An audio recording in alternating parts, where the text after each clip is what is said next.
여러분들 반갑습니다. 오늘 배웠던 내용 요약 정리를 하고 마치도록 하죠. 자, 오늘 처음에 뭐를 배우느냐 할 때 이거를 배웠어요.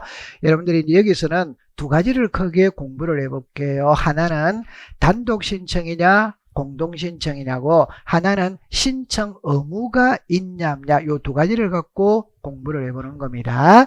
우리 등기부에는 부동산 표시와 권리관계죠. 이 권리관계는 소유권과 소유권 이외가 있거든. 이때 등기부는 세 부분으로 나누어져 있잖아요. 그죠? 그러면 세 부분으로 나누어져 있었을 때 이렇게 되죠. 표제부, 갑구, 을구입니다. 그럼 먼저 단독 신청, 공동 신청을 할 때 단독 신청과 공동 신청을 구별하는 방법은 계약이거든. 계약. 그러면 표제부는 계약 자체가 없어요. 그래서 표제부 등기는 단독입니다. 공동신청이라는 말 자체가 없어요. 그럼 나중에 가면은 등기필정보 의무자가 제출합니다. 인감증명서 의무자가 제출합니다. 따라서 표제부에는 등기필정보 인감이라는 말 자체가 없어요. 자, 그 다음에 요 을구 있죠. 그죠? 을구는 지상권, 지역권, 전세권, 임차권, 저당권이거든. 이거는 전부 다 계약입니다. 따라서 전부 다 공동신청이 된다. 이런. 그러면 여기서 이제 풀이할 때 단독 신청과 공동 신청을 구별하는 방법은 계약인데, 계약이면 공동, 계약 아니면 단독인데, 계약이 아니면서 공동은 두 개가 있어요. 두 개가. 그게 유정과 진정, 명의 회복입니다. 그 다음에 이제 신청 의무거든. 신청 의무. 이럴 때 보세요. 표제부의 변동사항은 1월 이내 신청합니다. 여기서는 한 개만 조심하세요.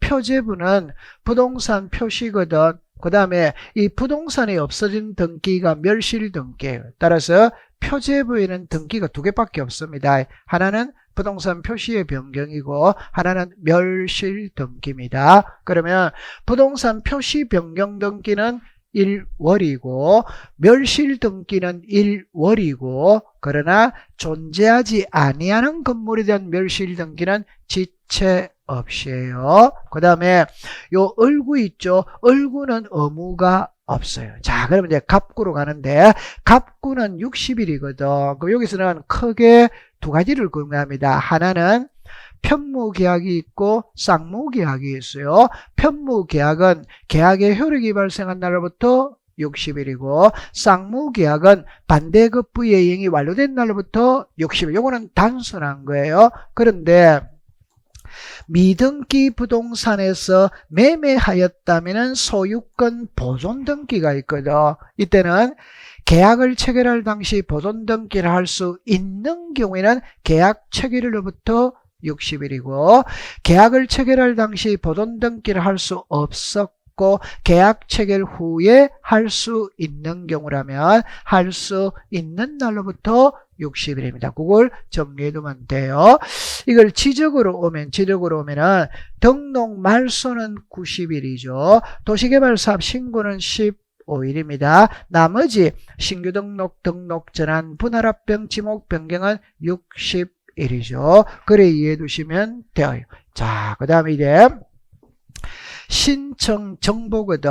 그럼 이거는 소유권 이전 등기 신청서의 앞면이고, 그럼 여러분들은 이거는 뒷면입니다. 뒷면. 그럼 앞면에 보면은 제일 먼저 소유권 이전 등기 신청서를 작성할 때 제일 먼저 사고 팔고자 하는 부동산을 먼저 써요. 그럼 시험에는 부동산 표시라고 나오는 게 아니라 소재, 지분, 지목, 면적, 구조, 종류, 건물의 명칭, 건물의 번호 이렇게 나와요. 그 다음에 등기 원인과 연월일, 등기 목적입니다. 자, 그 다음에 여기 보면은 이전할 지분이 나오죠. 그 말은 지분도 매매가 되거든. 그 매매가 될 때 공유 지분은 등기부의 지분을 표시를 합니다. 그럼 매매가 되는 거예요. 그러나 합유 지분은 합유라는 뜻은 기록하지만 합유 지분은 기록하지 않아. 따라서 합유 지분 매매라는 것은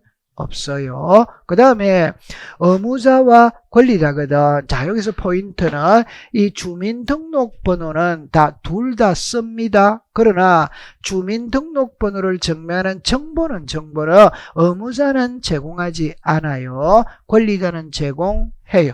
근데 여기서 주소를 증명하는 정보는 의무자도 하고 권리자도 한다. 그래 이해해 두시면 돼요. 자, 그 다음에 등기 의무자의 등기필 정보죠. 그럼 여기서는 등기필 정보는 등기 의무자가 제공하는 겁니다. 권리자이라면 틀리는 거예요. 자, 그 다음에 여기 보니까 신청 연월일, 신청인, 관할 등기소 표시 이렇게 나오거든.